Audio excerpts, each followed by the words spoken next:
So this time on Freedom Wagon Films, I'm going to take you around and show you some updates on some of my different projects and some of the problems I've encountered and how I fixed them. So I've got the old 283 Chevy block, pulled it out of its corner, and I'm going to just clean it up, do some touch up on the paint. I got some grease on it and everything. And I'm going to put the felt here on the bottom, and I got the tabletop in. I've got the glass protectors, the bumps that I'm going to put up here on the top to support that glass, and I'll be showing you that a little bit later here. So my 7.3 liter diesel, as you can see, it is significantly cleaner. After many hours with wire brush and engine cleaner, it's looking a lot better. I got the wiring harness pulled off. I've gotten it all repaired. I'm still doing the glow plug harness, and those are my glow plugs right there, looking all nice and shiny. So I'm gonna get that wiring harness repaired here in a little bit. I'll probably do a video on that as well. In here you can see is just significantly cleaner. That drain hole was all clogged up with dirt. And this backside here, much cleaner.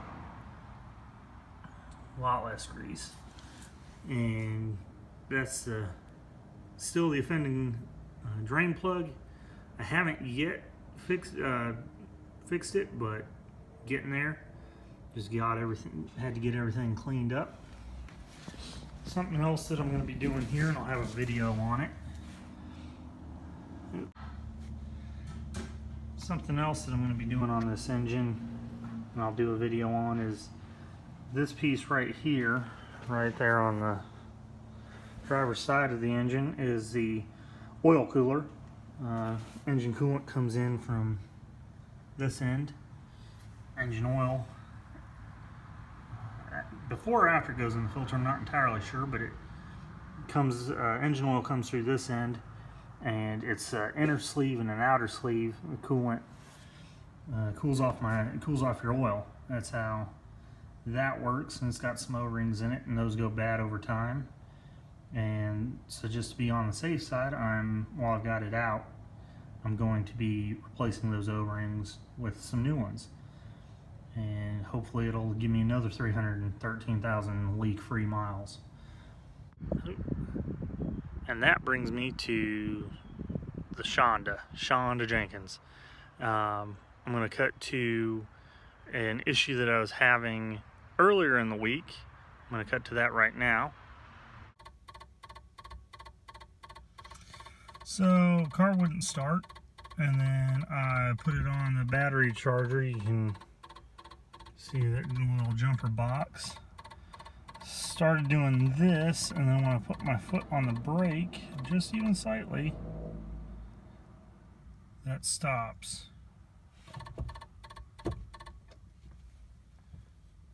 And my clock, foot off, no problem. Well, it's flashing. Foot on the brake, cut off. Won't crank.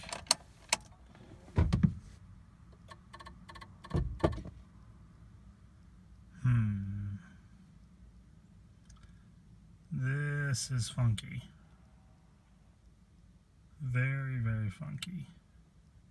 And so that issue, you can see the lights blinking and just general mayhem, was caused by, so this guy right here was loose, and what it was allowing to happen was this connection and then this connection here, both of them are grounds. This one goes to my frame, and that one runs underneath and connects to the transmission back here.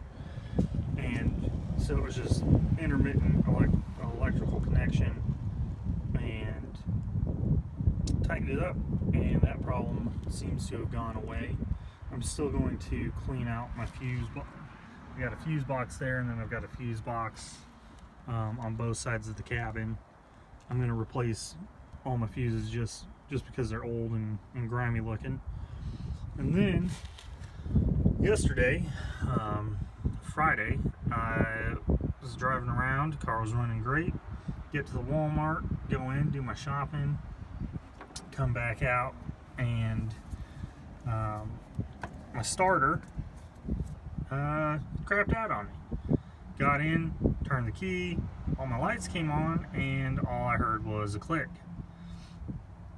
After a little bit of troubleshooting, determined that this piece, which is big old solenoid, takes that power and turns it into mechanical energy that starts your engine, had shorted out internally. It just wasn't working right. Had to call Hannah, my wife, down. She came, picked me up, and went and got tools. 20 minutes later, had it fixed. And I replaced this battery terminal as well because it was just mega corroded.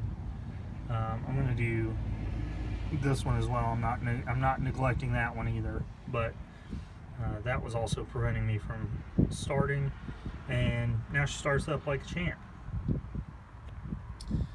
The other problem I'm having is, mentioned in the last video that I need to replace my O2 sensor. I was getting a fault for it just being bad. Don't worry, I'm the one who cut the wires there. That's not the cause of the fault. But I am having a hell of a time getting this undone. You can see where I'm already running the risk of really gacking the edges off that pretty bad. It is in there tight like a tiger. I got some PB Blaster, been soaking on it for 20-30 minutes, and so we'll see if that doesn't make a difference. So with the power of the Sawzall to shorten it enough to get my deep well socket on there, and the leverage of my breaker bar combined with the chemical powers of PB Blaster, I have gotten this bad boy loose. Not finger loose, but loose nonetheless. Let's see here.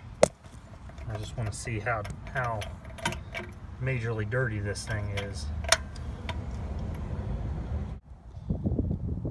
So just a little side-by-side comparison.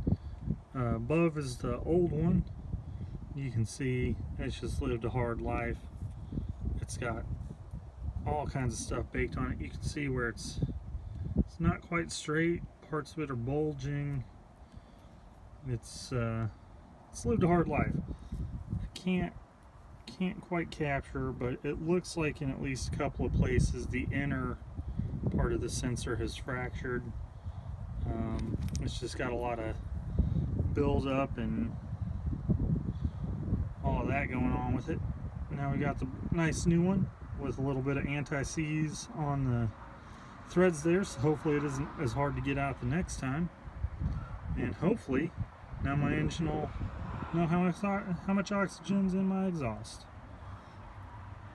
That reminds me, I know some people aren't always as familiar with what these things are. So this is your oxygen sensor. Pretty much all modern cars, especially all fuel injected cars, have oxygen sensors in their exhaust. This particular car has two. It has the one right here in the exhaust manifold, and then I have a second one down in my catalytic converter.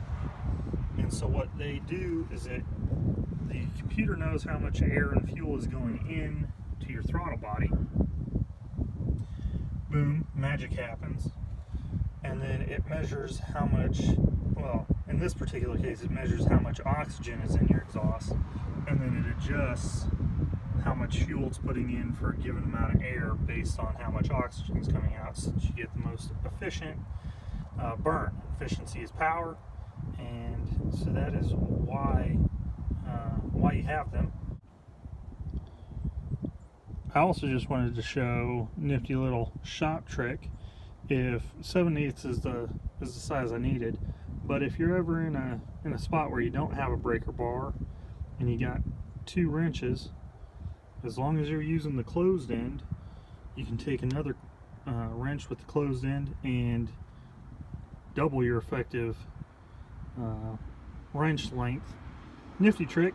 Didn't work for this one, that's why I had to cut it as you saw, but always useful and a handy nifty trick.